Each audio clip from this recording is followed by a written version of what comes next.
Hi అండి. మా ఇంటి ముందున్న మొక్కలు చూపిద్దాం అనుకుంటున్నాను. ఎప్పటి నుంచో మీకు కుదరటలేదు, ఈరోజు కుదిరింది.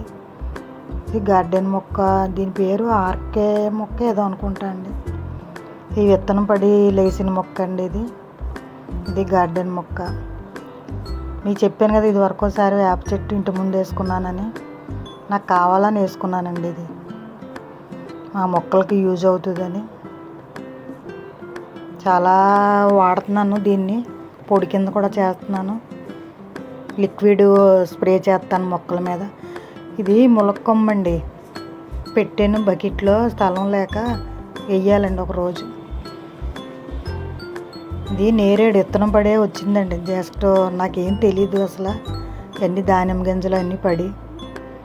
ఇదేమో కబంధ మొక్క అంటారు కదా, లక్ష్మీదేవి పూజ చేస్తే బాగుంటుందంటే ఈ ఫ్లవర్స్తో బంతి పువ్వుల్లాగా ఉంటాయండి, బంతుల్లాగా వస్తాయి. చాలా మంచిదంటే ఇంటి ముందు ఉంటే, అందుకని వేసుకున్నాను. ఎండలకి ఎలాగ ఎండిపోయిందండి. ముఖ్యంగా చెప్పవలసింది ఏంటంటే సపోటా మొక్క కోసం. సపోటా మొక్క చాలా కాయలు ఇస్తుందండి. ఎంత రుచిగా ఉంటాయంటే, మనం సొంతంగా పండించుకుంటాం కదండి, ఏమి ఎరువులు ఏమీ వేయకుండా మన కిచెన్ వేస్ట్తో పెంచుతాం కదా. అందుకని చాలా చూసారా, సాయిల్ ఏ మొక్కగా ఆ మొక్కగా చెప్పాలి కానీ ప్రతిదీ అలాగ ఉంటుంది. చూసారా, కంపోస్ట్ వల్ల అండి. కేవలం చిన్న మొక్కే కానీ ఇన్ని కాయలండి. మొన్న కోసేసామండి. ఆ రోజు వీడియో ఏదో మిస్ అయింది, తీయాలనుకున్నాం కానీ కుదరలేదు. పెడదామనుకున్నాం, పెట్టలేదు. కాయలు ఒక 50 కాయలన్నీ వచ్చినాయండి. ఇప్పుడు ఉన్నాయండి, ఇంకా కాయ ఉంది, పోతుంది. చిన్న చిన్న పిందులు కూడా పడినాయండి. మళ్ళీ పెద్దవి అయిన తర్వాత చూపిస్తాను. ఇది మల్బరీ మొక్క అండి. చాలా పెద్ద అయిపోయింది, కట్ చేయాలండి. కట్ చేశాక చూపిస్తాను. ఇదే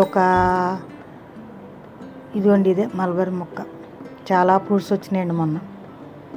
ఇదేమో తెల్లదే నందివర్ధనం పూల చెట్టు. ఇదేమో నేరేడు మండి, పెద్ద నేరండి. అల్ల నేరేడు పళ్ళు అంటారు కదా, అది. ఇదేమో బంగినపల్లి మామిడి చెట్టు అండి. ఒక 6 కాయలు నిలబండి అండి. గాలిదుమ్ములకి ఒక నెలల క్రితం గాలిదుమ్ములు వేసినాయి కదండి, గాలిదుమ్ములకి రాలిపోయాయి 6 కాయలు కూడా. చిన్న చిన్న పిందుల కింద వచ్చినాయండి. ఇది రెండోసారి అండి పూత. ఇది వేసి 3 ఏళ్ళు అవుతుందండి, 3 సంవత్సరాలు అవుతుంది వేసి. చిన్న మొక్కకైనా కాయలు బాగానే కాస్తున్నాయి. ఇది తెల్ల పూల చెట్టు చెప్పాను కదా మీకు. ఎండకి చూసారా ఎంత కళ్ళు పేలిపోయేలా ఉందండి ఎండ. ఈరోజు మాకు ఇక్కడ 44 డిగ్రీలు ఉందండి. సరే అండి, మరి ఉంటానండి. బాయ్ అండి.